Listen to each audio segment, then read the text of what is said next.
Destroy the myth of motivation. Learn what drives you. She stared at the alarm, 5:47 a.m., and felt nothing. No fire, no drive. Just the quiet weight of another morning where motivation refused to show up. For years, she'd been told motivation was the key. That successful people wake up ready. That discipline is just motivation in disguise. But sitting there in the dark, she realized something unsettling. What if everything she'd been chasing was a lie? Most of us grow up believing motivation is the engine, that if we could just feel it more often, we'd finally become the person we want to be. We scroll through highlight reels of people who seem unstoppable, convinced they've unlocked some secret we're missing. But motivation isn't a secret. It's a myth.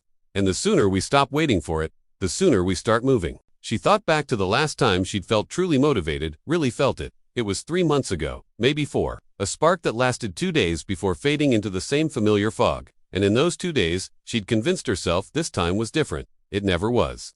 What researchers at Duke University discovered might explain why. They studied thousands of people trying to build new habits and found something startling. Motivation wasn't the predictor of success. It was barely even a factor. The people who succeeded weren't more motivated. They were more strategic. They understood something the rest of us keep getting wrong. Motivation is an emotion. And emotions, by design, don't last. Think about the last time you felt inspired after watching a documentary or reading a book. That rush of clarity, the sudden certainty that you'd finally change. How long did it carry you? A day? A week? She remembered buying running shoes after watching a marathon on TV. She felt invincible that afternoon. By the following Tuesday, the shoes were in the closet, and the feeling was gone. That's not failure, that's biology. Our brains aren't wired to sustain high-energy, emotional states. Motivation spikes, then crashes. It's designed to get us moving, not to keep us going. And yet we treat it like fuel, wondering why our tank keeps running empty. But here's where the story shifts. One morning, she stopped asking herself if she felt like going to the gym. She just went. Not because she wanted to, not because some Instagram quote fired her up. She went because it was Tuesday, and Tuesday meant movement. It felt strange at first, almost robotic. There was no adrenaline, no soundtrack playing in her head. Just her shoes, the door, and the quiet act of showing up. And something unexpected happened. She didn't feel motivated during the workout. But afterward, sitting in her car with her heart still racing, she felt something better. Proof that she didn't need to feel ready to act ready. Stanford researchers call this action-first psychology. The idea that behavior doesn't follow emotion, it creates it. We don't wait to feel confident before we act. We act, and confidence follows. She started testing it everywhere. Mornings, she didn't want to write. She wrote one sentence.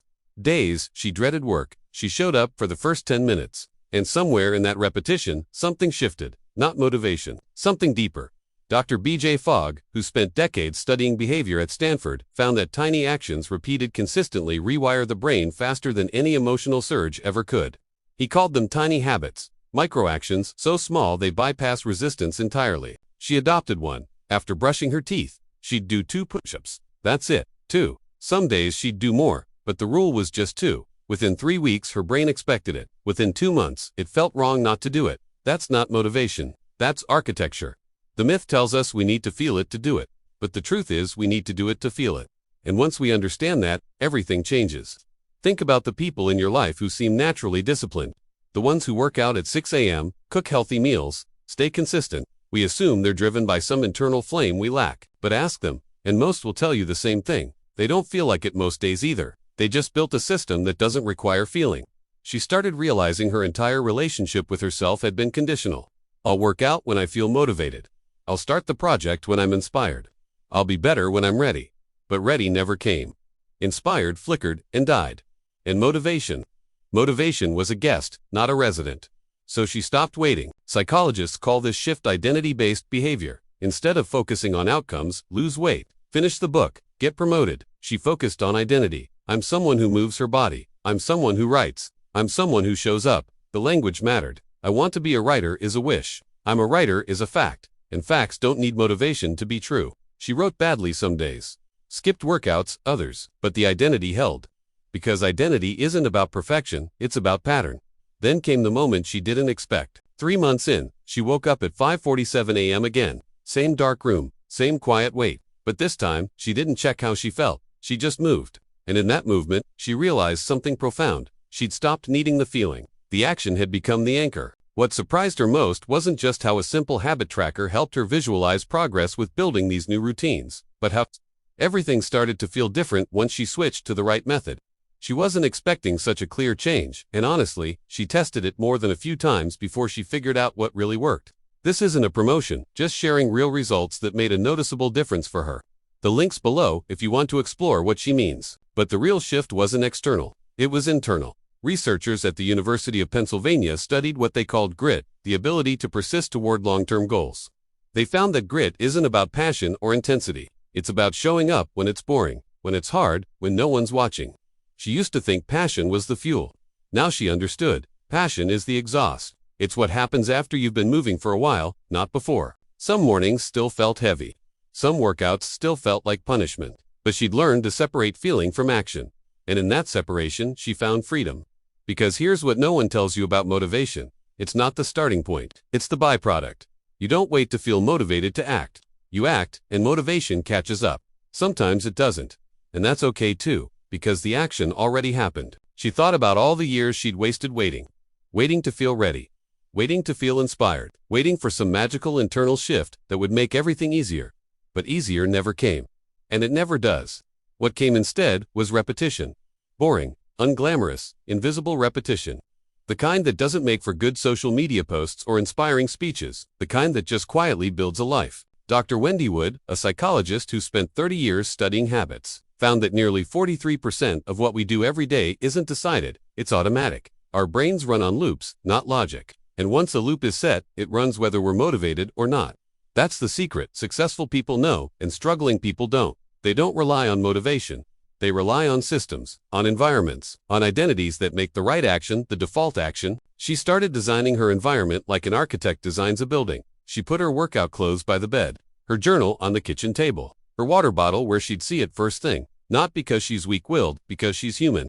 And humans follow the path of least resistance. When the path of least resistance is also the path of progress, change becomes inevitable. But even systems fail sometimes.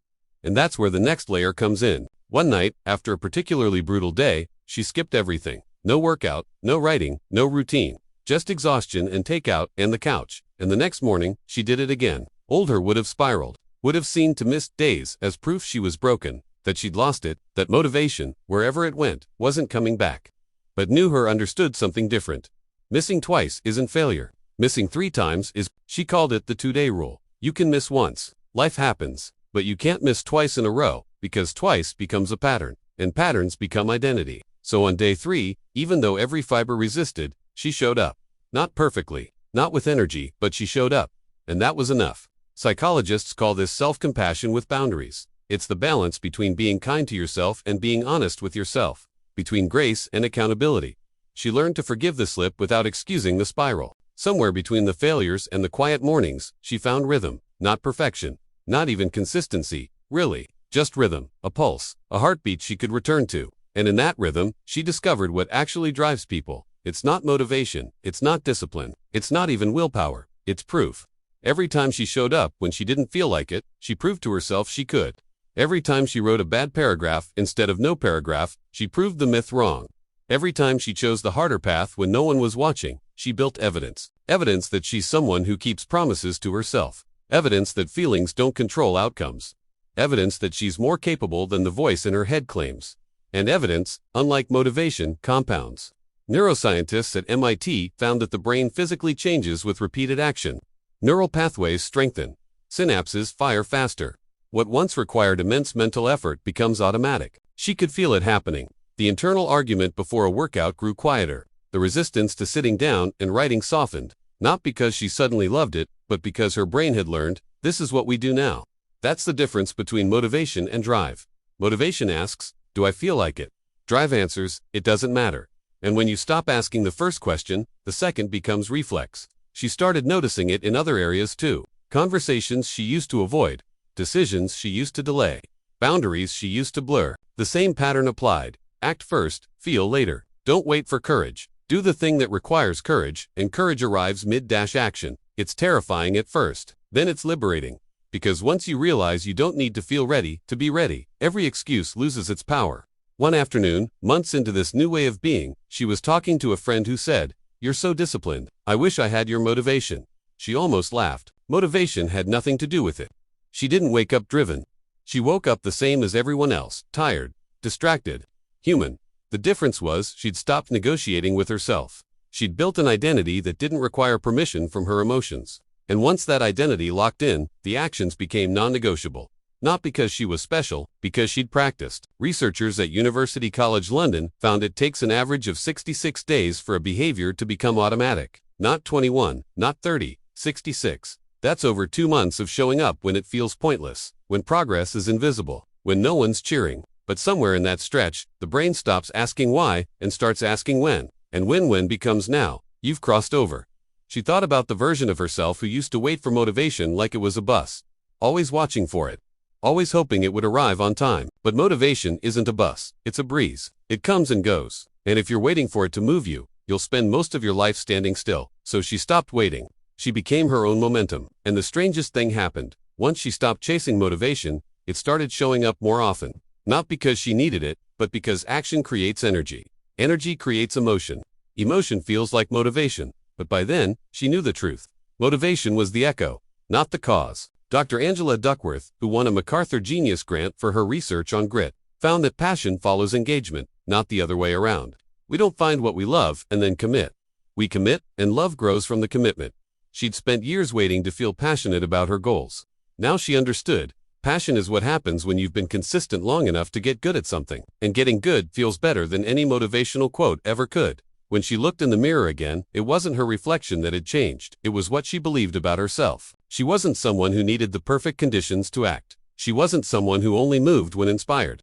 She was someone who acted anyway. And that identity, more than any emotion, had become her foundation. The myth of motivation is seductive because it promises ease. It suggests that if we just felt the right way, everything would be simple. But the truth is harder and more hopeful. You don't need to feel it. You just need to do it. And if you do it long enough, the feeling follows. Not always, not every time, but often enough. Tell us what part of this story resonated most and where you're watching from. See you in the next video. Bye.